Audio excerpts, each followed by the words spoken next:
सभी श्रोताओं का कबीर के दोहे में हार्दिक स्वागत अभिनंदन। आज कबीर जी का एक दोहा और उसकी विस्तृत व्याख्या आप सभी के सामने प्रस्तुत है। बढ़ते हैं दोहे की तरफ।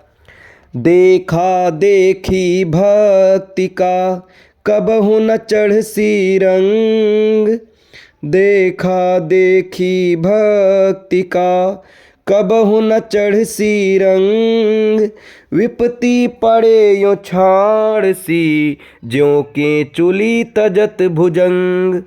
साहब कबीर कहते हैं, जरा ठहरो, रुको और अपने भीतर झांको। ये जो तुम कर रहे हो, जिसे तुम भक्ति कहते हो, क्या ये सच में भक्ति है या यह केवल देखा देखी है? तुम तीर्थ जाते हो, पर क्या कभी अपने भीतर की यात्रा की है? तुम माला फेरते हो, पर क्या कभी मन को टटोला है? तुम शास्त्र पढ़ते हो, पर क्या कभी अपने भीतर की पुस्तक खोली है? साहब कबीर कहते हैं, दूसरों की आंखों से देखोगे तो तुम कभी देख नहीं पाओगे। ये सब उधार है, नकल है, ये तुम्हारा अपना नहीं है। ये केवल एक सामाजिकता है, एक औपचारिकता है, इसमें प्राण कहाँ है? ये देखा देखी की भक्ति ऊपर ऊपर का रंग है, सतही अस्थाई। जैसा शरीर पर लगाया हुआ रंग जो बारिश की एक बूंद में बह जाता है, रंग वह है जो भीतर से फूटता है, जैसे फूल का रंग, जो उसकी आत्मा है, जिसे कोई धो नहीं सकता। और जो उधार है, जो केवल नकल है, उसका रंग कभी नहीं चढ़ सकता। रंग तो केवल उसका चढ़ता है जो तुम्हारे भीतर से उगता है, जो तुम्हारा अपना अनुभव बनता है। तुम ऊपर से रंग पोत सकते हो, लेकिन वह तुम्हारी त्वचा बन जाएगा क्या? नहीं, वह एक मुखौटा रहेगा। तो प्रश्न यह नहीं कि तुम पूजा करते हो या नहीं, प्रश्न यह है कि क्या तुम्हारी पूजा तुम्हारी है? क्या तुम्हारी प्रार्थना तुम्हारे आंसुओं से जन्मी है या केवल किसी की नकल है? तुमने परमात्मा का नाम तो रट लिया, लेकिन परमात्मा का स्वाद तुम्हें नहीं मिला। तुमने शास्त्र तो पढ़ लिए, लेकिन सत्य की एक किरण भी तुम्हें नहीं छू पाई। आखिर क्यों? क्योंकि ये सब देखा देखी है, ये ज्ञान है, ये बोध नहीं। ये और मुखौटा, ये उधार की भक्ति कब तक तुम्हारा साथ देगी? अद्भुत, क्या गहरी चोट की है साहब कबीर ने।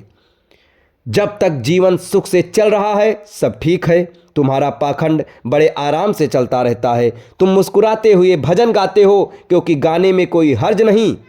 लेकिन विपत्ति पड़े, जैसे ही जीवन में कोई वास्तविक संकट आता है, कोई प्रियजन को खो देता हो, व्यापार डूब जाता है, शरीर को कोई गंभीर बीमारी पकड़ लेती है, बस उसी क्षण तुम्हारा ये सारा धर्म, तुम्हारी ये सारी भक्ति छूमंतर हो जाती है।